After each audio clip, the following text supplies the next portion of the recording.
Specially ಮಹಿಳಾ females ಯಾರಿದ್ದೀರಾ, Young girls ಯಾರಿದ್ದೀರಾ, students ಇದ್ದೀರಾ, workings ಇದ್ದೀರಾ, ಇನ್ನ ಮದುವೆ ಆಗಿಲ್ಲ ಬಟ್ ತಾವು ಮಾಸ್ಟರ್ಬೇಟ್ ಮಾಡ್ತಿದ್ದೀರಾ, because that is A bodies basic biological need ಮಾಡ್ತಾ ಇದ್ರೆ ಇದು ವಿಡಿಯೋ ತಮ್ಗಾಗಿದೆ, ದಯವಿಟ್ಟು ನೋಡಿ.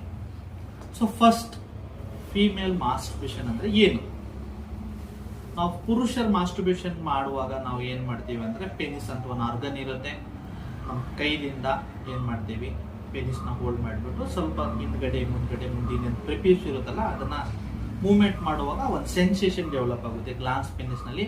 ಆ ಸೆನ್ಸೇಷನ್ ನಮಗೆ ಚೆನ್ನಾಗಿ ಫೀಲ್ ಆಗೋದು, ಫೀಲ್ ಗುಡ್, ಏನೋ ಒಂದು ರಿಲ್ಯಾಕ್ಸ್, ಯಾವುದೋ ಒಂದು ಬೇರೆ ಲೋಕದಲ್ಲಿ ಬೇರೆ ಪ್ರಪಂಚದಲ್ಲಿ ಹೋಗ್ತಾ ಇದೀವಿ ಅಂತ ಫೀಲ್ ಆಗ್ತದೆ. ಸೊ ಅದೇ ತರ ಮಹಿಳೆಯರಲ್ಲಿ ಒಂದು ಯೋನಿ ಏನಿರುತ್ತಲ್ಲ, ಯೋನಿ ಸ್ಟ್ರಕ್ಚರ್ ನಲ್ಲಿ ಅದರಲ್ಲಿ ಕೆಳಗಡೆ ಎಲ್ಲಕ್ಕಿಂತ ಒಂದು ಓಪನಿಂಗ್ ಇರುತ್ತೆ ನೋಡಿ, ಅದನ್ನ ವೆಜೇನಾ ಅಂತೀವಿ. ಆಮೇಲೆ ಅದಕ್ಕಿಂತ ಮೇಲಿನ ಓಪನಿಂಗ್ ಇದೆ ಅದು ಯುರೇಥ್ರಲ್ ಓಪನಿಂಗ್ ಅಂದ್ರೆ ಯೂರಿನ್ ಪಾಸ್ ಮಾಡಕ್ಕೆ. ಆ ಎರಡರ ಮೇಲೆ ಒಂದು ಗ್ರಂಥಿ ಇರುತ್ತೆ, ಇದನ್ನ ಇಂಗ್ಲಿಷ್ ಭಾಷೆನಲ್ಲಿ ಕ್ಲಿಟೋರಿಸ್ ಅಥವಾ ಕ್ಲೈಟೋರಿಸ್ ಅಂತೀವಿ. ಇದು ನೋಡಕ್ ತುಂಬಾ ಚಿಕ್ಕದ ಅನ್ಸುತ್ತೆ, ಇಷ್ಟೇ ರೆಡ್ ಬ್ರೌನ್ ಅಥವಾ ಸ್ವಲ್ಪ ಡಾರ್ಕ್ ಕಲರ್ ನಲ್ಲಿ ಇರುತ್ತೆ.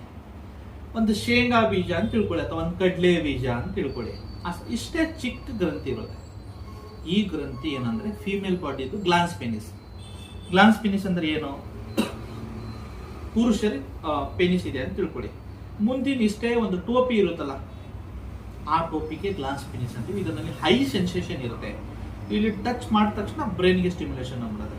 ಸೊ ಫೀಮೇಲ್ ಬಾಡಿನಲ್ಲಿ ಹೇಳಿದೆಲ್ಲ ಶೇಂಗಾ ಬೀಜ ಅಷ್ಟು ಸ್ಟ್ರಕ್ಚರ್ ಇರುತ್ತಲ್ಲ, ಆ ಕ್ಲಿಟೋರಿಸ್ ಅದು ಹೈಯೆಸ್ಟ್ ಸೆನ್ಸೇಷನ್ ಆಗುವ ಜಾಗ ಫೀಮೇಲ್ ಬಾಡಿನಲ್ಲಿ.